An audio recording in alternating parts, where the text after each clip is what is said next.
When you talked about all these frequencies being encoded in our DNA, and we all have had lifetimes on Pleiades or other star systems, like whether Arcturians, Pleiadians, or other star systems, we all have had lifetimes there, and all these frequencies are actually encoded here in our DNA. It's just that we don't remember all of that, and Yep. because of the dense conditioning that we've had so far. So, what I understand is that the higher frequency beings, the extraterrestrials, are going to help us remember and activate those DNA codes, especially Correct. 2026 onwards. Yes. So, what are the downloads, or what is the information you have from Caleb about this? Oh, it's very consistent with what everybody, or some people at least, are saying, that um, the activation of those codes will occur in smaller amounts than the activations of 4 and 5D, but they are going to be integrated into our grid system, and they already are. There are a lot of people that talk about in their dream states in particular, and in their channeling or meditations, they feel like other beings are doing something to their bodies. And that's because there are other beings doing something to upgrade their grid system, to get their grid system prepared for the integration and activation of 60, 70, 80, 90 energies. That's already begun, but it's going to accelerate more, and there will be more activations of some of that energy, because some of that energy is required in order for us as a human race to interact with these light beings, these dimensional beings, when they start to appear more visibly in our 3D reality, which I've been saying that will start to happen. It's already starting to happen. At least the awareness of it is starting to happen more now, but the actual encounter with them more publicly is going to start happening from this point forward in the second half of 2025, but really getting into 26 and then 27. That's when it's, because again, those dimensionals, their frequencies are here and ours are here. And if they were to try to interact with us with their codes right now, it would blow us up. It would literally blow us. Our grid systems wouldn't be able to handle it. Okay. But as our consciousness keeps rising and we are integrating more of those types of codes into our grid system, we will be seeing more and more contact with those beings, because those beings are here to support our ascension into 5D. So right now they've been doing it behind the scenes. Many of them will continue to do it behind the scenes, but there will be some that will actually be more visible, so that we can have that affirmation or confirmation or validation that that we're not the only ones here, that there's many, many more, and that we're part of a much larger family of galactic divine beings. So yeah. As per your understanding, who all are going to contact us actively, and how is our physical DNA going to change when they do all these changes with us or on Well, us? it's kind of the same way that when we're talking about like the twin flames and how we activate each other, right? Um, Twin flames, soulmates, we all activate each other. And this happens even this is why certain people are being called to go to certain places around the world, the pyramids or mountains or various parts of the grid system that are highly activated. Those areas are very highly activated because they're highly activated with divine intelligence, ancient intelligence. And that ancient intelligence, in part, has to do with this type of intelligence that we're talking about with extraterrestrials. Okay. So we're getting those kind of exposures by doing those kind of things right now on the planet. Though that coding was already part of the grid system that was left here long ago, so that it would help us to raise our consciousness, not just for the ascension process, but also so that we can then integrate and be activated with these with these other ancient, more advanced, wise intelligence of these interdimensionals, and how that changes the DNA structure. Well, we talked about, there's a lot of people that talk about the crystallization of our bodies. Our bodies are going through a very significant transmutation right now, and it's not visible to the naked eye, and probably isn't in many ways to the scientific mind or the eye.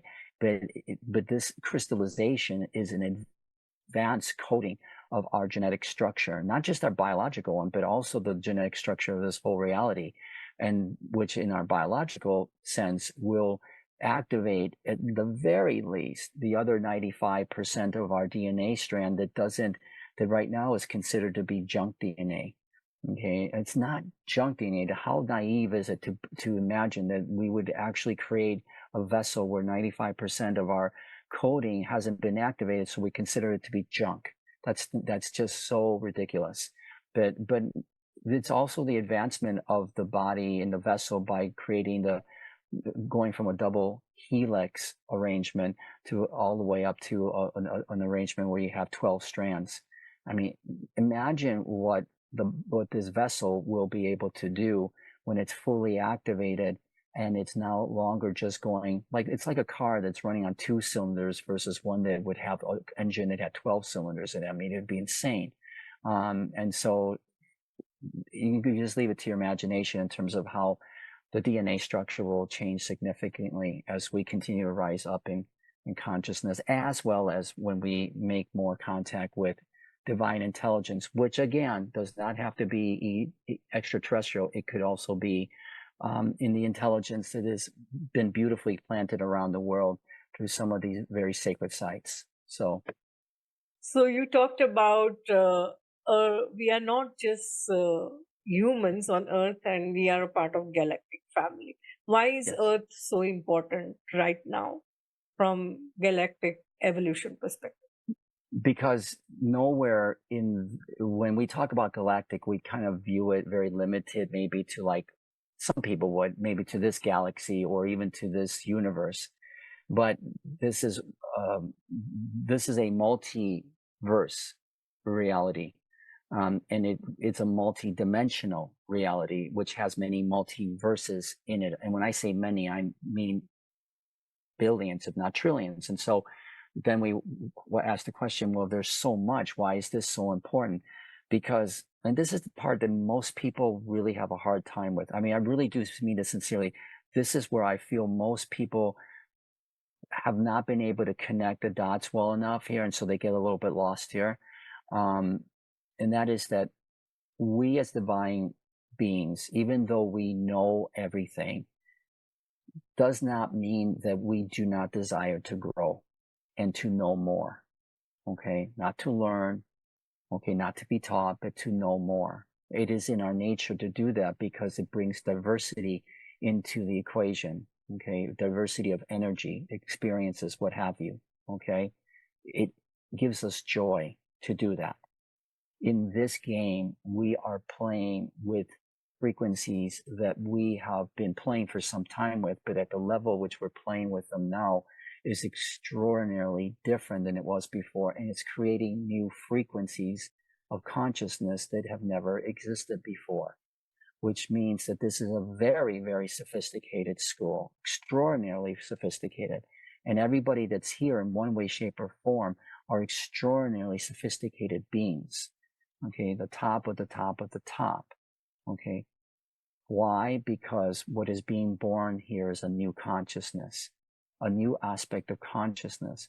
And whenever you have a new aspect of consciousness being born, everybody pays attention, because it will ripple throughout all of the realms of consciousness and will be benefited by all the realms of consciousness with this new consciousness. So that's why this Earth School is so huge. Even though it may be a tiny little speckle in the grand scheme of things, its ramifications are monstrous, are huge. Wow. Okay. And what's your parting message for our audience today? Let's go. No, seriously, I have been saying this throughout many of my interviews, I'm not doing as many interviews these days because of time commitments elsewhere.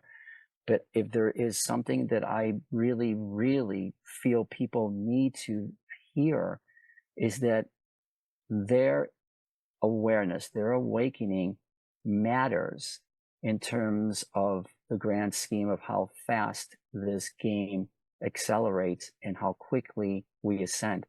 Everyone is here to do that because everyone is here playing in their own game. You are truly, truly the center of your universe. You don't know it because you've been told you're not. You've been told that you're pretty insignificant. But your function is that if you can remember, it moves the needle faster. It shortens the timeline more. That's why everyone's role in this is so vital. And so it's time to stop listening as much as it is time to get off the couch, so to speak, and start to embody and accept who you are and start playing in that reality. Stop waiting for something to come. You are waiting for yourself, and yourself has arrived.